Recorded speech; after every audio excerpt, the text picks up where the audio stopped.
क्या राजस्थान में वसुंधरा के प्रभाव को निरस्त कर पाएगा बीजेपी आला कमान? क्या वसुंधरा राजे को नजरअंदाज कर बनाया जाएगा राजस्थान का मुख्यमंत्री? क्या बीजेपी आला कमान कर रहा है कांग्रेस जैसी गलती? क्या आला कमान का निर्णय खड़ा कर देगा भाजपा में भी सचिन पायलट? वसुंधरा को नजरअंदाज कर क्या 5 साल स्थिरता से चलेगी भाजपा सरकार? यह वह सवाल है जो भाजपा की राजनीति में शुरू हो गए हैं। भाजपा का आला कमान राजस्थान में शुरुआत से ही वसुंधरा राजे सिंधिया का विकल्प तलाश रहा था, लेकिन पिछले 5 सालों में वह सफल नहीं हो पाया। टिकट वितरण के दौरान भी पहले चरण में वसुंधरा के समर्थकों को नजरअंदाज किया गया तो भाजपा की स्थिति कमजोर हो गई। इसके बाद के चरणों में वसुंधरा राजे का प्रभाव देखने में नजर आया। उनके समर्थकों को टिकट भी दिया गया और परिणाम भी भाजपा के पक्ष में आए। और अब राजस्थान के मुख्यमंत्री चयन में शायद वसुंधरा राजे सिंधिया को भाजपा आलाकमान नजरअंदाज या यूं कहें दरकिनार करने की कोशिश कर रहा है। क्या भाजपा की यह कोशिश कामयाब हो पाएगी? ऐसा कहा नहीं जा सकता, परंतु पिछले 2 दिनों में जिस तरीके से वसुंधरा राजे सिंधिया से मिलने भारतीय जनता पार्टी के जीते हुए विधायक पहुंच रहे हैं, उसके बाद यह देखा जा सकता है कि वसुंधरा राजे सिंधिया अपने अस्तित्व के लड़ाई का दूसरा चरण शुरू कर चुकी हैं। केंद्र में बैठे आला कमान से वसुंधरा राजे की अदावत पुरानी है और शायद इसी कारण ही उन्हें बार बार अपने अस्तित्व के लिए लड़ाई लड़नी पड़ती है। वसुंधरा के करीब रहने वाले लोगों का यह मानना है कि वसुंधरा राजे सिंधिया अपनी पूरी ताकत हमेशा संचित करके रखती हैं और वक्त आने पर ही उस ताकत का इस्तेमाल करती हैं। वसुंधरा को नजरअंदाज करना केवल भाजपा आलाकमान के बस की बात नहीं है, क्योंकि भारतीय जनता पार्टी में आरएसएस भी महत्वपूर्ण भूमिका रखता है।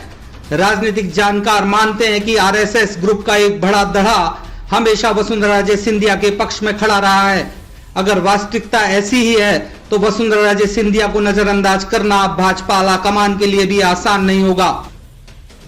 मेरे को नहीं लगता कि अहम जैसी कोई बात है, क्योंकि यहाँ पर आला कमान के ऊपर भी एक आला कमान होता है और उस ऊपर के आला कमान के निर्देश सबको मानने पड़ते हैं और इसलिए अहम के साथ साथ लक्ष्य ये होता है कि वह सत्ता को कैसे प्राप्त करें और उसमें अपने छोटे निजी स्वार्थों को छोड़ना पड़ता है, त्यागना पड़ता है।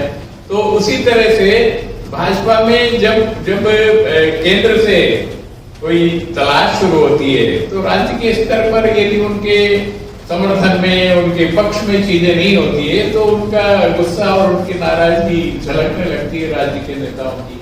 ऐसा ही कुछ असंतुष्ट भाव यहाँ राजस्थान में। वसुंधरा राजे सिंधिया के प्रभाव को राजस्थान में नकारना भाजपा के लिए भी आसान नहीं है, क्योंकि वसुंधरा राजे सिंधिया राजस्थान में इतने लंबे समय से सक्रिय हैं कि उनकी जड़ बहुत गहरी हो चुकी हैं।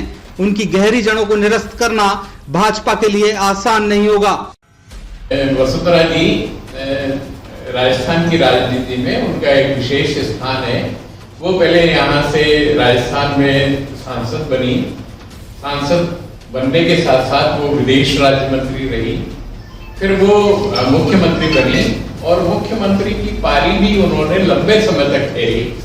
तो लंबे समय तक भाजपा में राजस्थान की राजनीति का केंद्र होने के नाते वसुंधरा जी को एक झटके में ऐसा दूर नहीं किया जा सकता और उनके प्रभाव को निरस्त नहीं किया जा सकता।